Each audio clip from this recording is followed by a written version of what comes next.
masuk ke presentasi yang ketiga. Untuk presentasi yang ketiga, kami mempersilahkan Bapak Gunardi Endro untuk mempresentasikan gagasan, dan Bapak Gunardi sudah mempersiapkan makalah yang berjudul Teori Filosofis Revolusi Mental. Maka kepada Bapak Gunardi, kami persilahkan untuk presentasi. Silakan. Terima kasih, Mas Datu. Saya langsung share ya. Baik, terima kasih Mas Datu. Assalamualaikum warahmatullahi wabarakatuh. Selamat malam, Om Swastiastu, Namo Buddhaya, Salam Kebajikan. Pertama-tama saya ingin mengucapkan terima kasih kepada Romo Agustinus Triadi dan pengurus IDESI yang telah menetapkan tema revolusi mental pada tanggal 20 Juli 2019 pada saat di UI. Meskipun terlambat momentumnya di periode kedua kepemerintahan Presiden Jokowi, juga di tengah inefektivitasnya dari periode pertama sampai saat ini, sehingga muncul sinisme terhadap revolusi mental dan diolok-olok menjadi revolusi mental, kemudian menjadi bulan-bulanan dan kemudian dihadapkan dan ditantang dengan revolusi moral. Saya kira tantangan seperti itu tidak tepat karena itu sama saja dengan membenturkan cara dan tujuan. Jadi meskipun momentumnya itu tidak pas, ya sudah kedaluarsa gitu ya, tetapi saya kira persoalan ini tidak akan sia-sia. Jadi mudah-mudahan membicarakan masalah ini tidak sia-sia. Dan tulisan-tulisannya juga akan dipertimbangkan untuk menjadi bahan pemikiran kita semua. Tulisan saya ini merupakan proyek pemikiran 1 tahun sejak itu diumumkan temanya itu. Memang it is really painful, ya, quite long time, dan saya harus berselancar di multi transdisipliner. Saya masuk di wilayah psikologi terutama, kemudian filsafat, kemudian sampai ada tergoda untuk memasukkan juga fisika, lalu kemudian sampai akhirnya kemudian terjerumus pada saya harus baca mistisisme. Tapi dengan kerja berat tersebut, ya saya anggap kerja berat, tulisan ini paling memberikan kesan yang dalam. Di dalam 20 tahun saya bergulat dengan secara pribadi dengan filsafat. Jadi mudah-mudahan ini mendapatkan memberikan manfaat bagi kita semua. Kalau saya mengatakan teori, ya biasa seperti teori adalah konstruksi pemahaman. Filosofis, kenapa saya harus mengambil pendekatan filosofis? Karena saya keluar dari batasan sains. Kemudian apa itu revolusi? Saya kira kita semua tahu, sifatnya adalah aksional, radikal, langsung, dan berkebalikan dengan apa yang selama ini kita sudah ada. Nah, persoalannya adalah kata mental di sini, dan kemudian saya harus mendekatinya secara presisi, dan untuk itu saya terpaksa memang harus mengkonstruksi sistem filsafat tersendiri. Ya, saya harus memberanikan diri karena terpaksa dengan bahasa-bahasa yang campuran. Jadi saya menggunakan bahasa Inggris, bahasa Indonesia, Latin saya tetap akan pertahankan karena tidak ada padanan yang tepat di bahasa Inggris. Dan saya menggunakan katakanlah kata identifikasi evolusi mental ini memang sangat jarang kita cari di referensi-referensi di Eropa maupun Amerika gitu. Karena saya pikir bahwa mereka nggak membutuhkan revolusi mental. Jadi kalau saya katakan bahwa revolusi mental itu hanya diperlukan, nanti di belakang saya tunjukkan bahwa hanya diperlukan di bangsa jajahan atau bekas jajahan. Jadi makanya tidak ada momentum revolusi mental untuk membicarakan revolusi mental di Eropa. Nah, demikian mungkin introduksinya.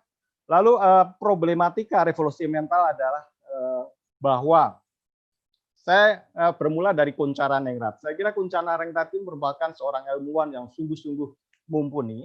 Dia katakan bahwa kalau kita mau berbicara revolusi mental, maka mendekatinya dari 2 titik tolak. Yang pertama adalah sistem nilai budaya. Diharapkan nanti akan melahirkan sikap mental individu. Nah, apakah betul bisa melahirkan? Ternyata tidak. Karena begitu diintroduksi sistem nilai budaya yang kita harapkan, ternyata tidak melahirkan karena dianggap indoktrinasi dan ada resistensi besar karena sikap mental yang lama. Jadi tidak akan muncul sikap mental individu yang baru. Nah, kalau didekati dari sikap mental individu, misalnya dalam psikologi gitu, ujungnya adalah memperalat mental itu sendiri, mentalitas itu sendiri. Jadi mentalitas itu dianggap diandekan ada, kemudian elemen-elemen konstitutifnya itu diperalat, dimanipulasi sedemikian rupa sehingga mempersiapkan individu untuk kemudian survive, kompetitif, dan sukses secara individual, tetapi gagal membentuk kolektivitas plural yang kemudian membangun sistem nilai budaya. Dan di situ makanya kemudian saya mengidentifikasi bahwa akar masalahnya mentalitas tidak dibiarkan muncul apa adanya. Jadi cuma diandekan dan diinstrumentalisasi. Nah, memang itu juga kemudian diakui oleh Kuncha Narenegrat bahwa mentalitas itu bukanlah konsep ilmiah, dia katakan. Nah, saya tahu bahwa memang pendekatan yang dilakukan Kuncha Narenegrat adalah pendekatan sains dan memang belum muncul fakta yang terkait dengan mentalitas. Nah, oleh karena itu maka seperti tadi saya katakan, saya terpaksa harus menghadirkan filsafat mentalisme. Saya menginginkan bahwa dihadirkan mentalitas apa adanya. Jadi di tengah di antara dua ini saya ingin menghadirkan mentalitas gitu. Nah, bagaimana saya hadirkan? Ini adalah dengan saya menggunakan trikotomi wilayah hidup manusia. Jadi ini merupakan satu trialisme ya, bukan dualisme, bukan monisme. Saya memposisikan mengambil trialisme, ada 3 wilayah hidup manusia. Gitu. Di mana kemudian saya menganggap bahwa wilayah mental itu otonom. Ya, wilayah mental itu otonom. Artinya bukan dalam artian mendominasi wilayah yang lainnya, tetapi mengidentifikasi ketika subjek mengidentifikasi dengan dirinya sendiri, maka pada dasarnya kita itu bekerja di wilayah mental. Jadi aku adalah mentalitas ini. Tubuhku dan rohku bukanlah aku. Aku kenali tubuhku karena mentalitas ini terorientasi eksternal. Dan aku kenali rohku ketika mentalitas ini aku orientasikan internal. Jadi begitu. Oleh karena itu saya kemudian menyelidiki bahwa kita bisa mengenali batas-batas mentalitas. Tapi kita harus paham bahwa sebenarnya yang saya maksud dengan mentalitas, wilayah mental, wilayah batin ini adalah merupakan batas-batas, kalau kita ingin mengenali batas-batasnya itu batas-batas temporal, bukan spasial. Jadi kalau kita terbayang spasial itu hanyalah derivatif saja, turunannya saja. Pada dasarnya adalah wilayah batas-batas temporal. Nah, bagaimana mengenali batas antara wilayah mental dan wilayah fisik gitu? Saya perlu kemudian mengintroduksi namanya sintesis personal, yaitu dari identifikasi akuisisi, ya, mengakuisisi proposisi-proposisi ketika kita mengeksplorasi wilayah fisik, kemudian sampai kepada identifikasi ekuasi, yang kemudian dengan sintesis personal tadi diperas, kemudian sampai pada satu proposisi yang kemudian saya ekuasi menjadi sikap proposisional saya atau propositional attitude. Gitu. Nah itu baru kemudian saya bisa kenali batas antara wilayah mental dan wilayah fisik. Nah, bagaimana mengenali batas wilayah antara wilayah mental dengan wilayah batin? Saya mengatakan bahwa perlu ada sintesis suprapersonal. Kalau kita misalnya dia ada di berbagai bidang kehidupan, gitu, kemudian ada banyak sikap-sikap proposisional, gitu. Kemudian saya melakukan identifikasi submisi, ya, ada di submisi ke arah yang tunggal. Nah, di situ kemudian ketemu satu proposisi sederhana yang mungkin saya bisa ekspresikan sebagai ini aku.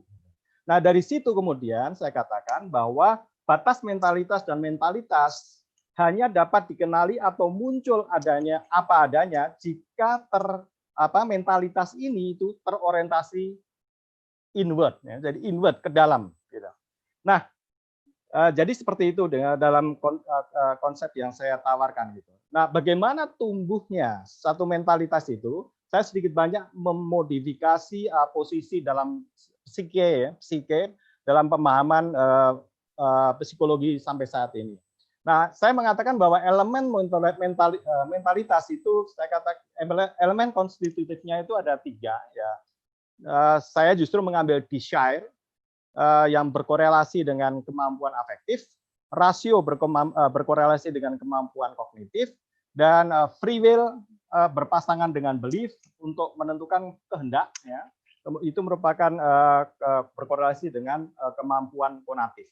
Nah, fungsi daripada ketiga ini harus dilihat sebagai integratif, dan saya kira tidak akan menemukan satu secara orisinil gitu ya, yang terpisah dari yang lainnya gitu. Harus dilihat fungsinya secara integratif gitu ya. Kemudian directional, artinya bahwa harus ada keseimbangan antara outward dan inward gitu. Dan kemudian juga saya katakan bahwa bagaimana kemudian bisa jelas tumbuhnya atau jelas batas-batasnya itu semakin lama kita melakukan pembiasaan dengan apa namanya integrasi tadi pada konteks wilayah fisik kehidupan tertentu dan juga keseimbangan inward outward, saya kira kita akan semakin kuat gitu, semakin tegas batas-batas tadi sehingga kita bisa seperti kata Descartes, clara distincta, betul-betul distinct dan betul-betul apa namanya kita bisa kenali bahwa inilah aku, mentalitas ini. Nah, sayangnya bahwa di bangsa jajahan terjadi deformasi. Jadi ada semacam apa namanya ketidakseimbangan yang tadi saya sampaikan. Terjadi ketidakseimbangan karena apa? Karena tidak satu lingkungan yang membentuknya itu tidak transparan, ya, clandestine saya katakan, dan terrepresi. Jadi ada semacam tekanan direpresi. Yang kedua adalah paternalisme yang sangat kuat, di mana katakanlah negara jajahan itu seolah-olah mau memberadabkan bangsa jajahan, dan memang itu legitimasi penjajahannya, gitu ya. Dan sayangnya kemudian diikuti dengan diskriminasi. Dengan adanya seperti itu, maka sebenarnya mereka itu bangsa penjajah itu sebenarnya tidak mau memandirikan. Artinya apa?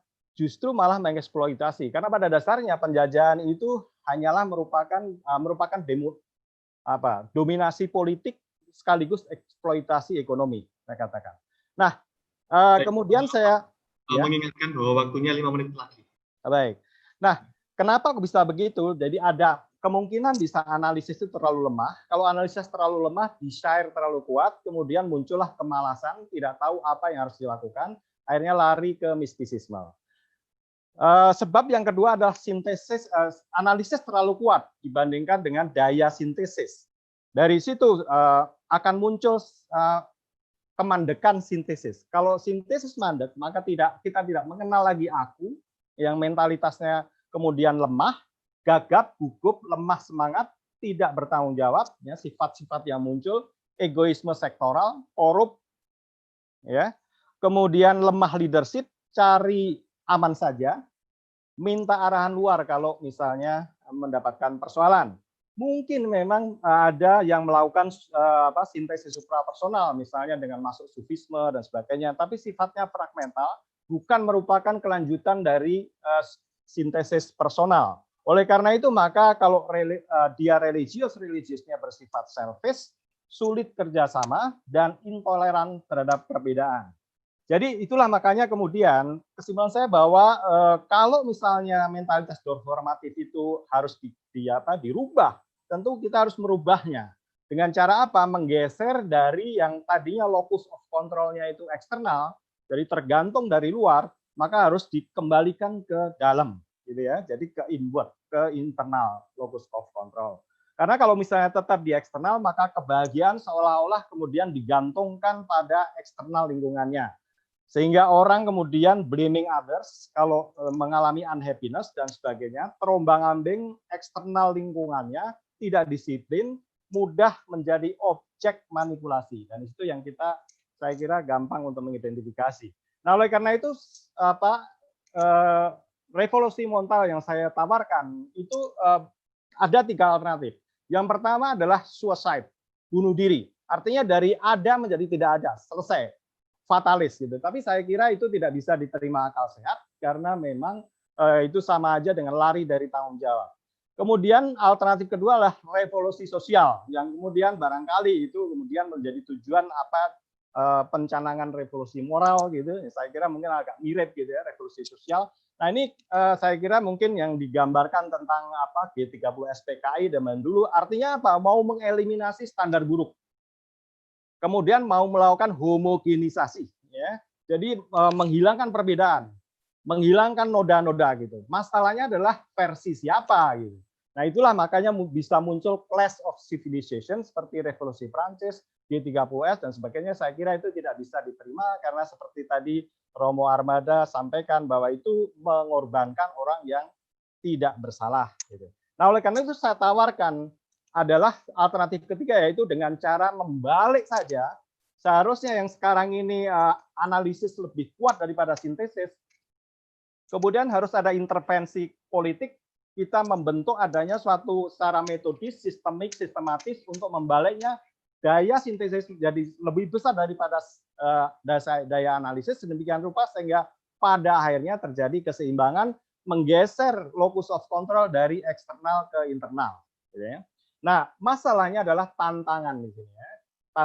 Tantangannya berat karena benturan kepentingan politik. Saya kira banyak orang yang kemudian mendapatkan manfaat, mendapatkan rezeki dari sistem di mana analisis lebih kuat daripada sintesis. Melawan hegemoni budaya analitis yang saya kira yang sifatnya fisik, material dan di backing oleh iptek ya gitu.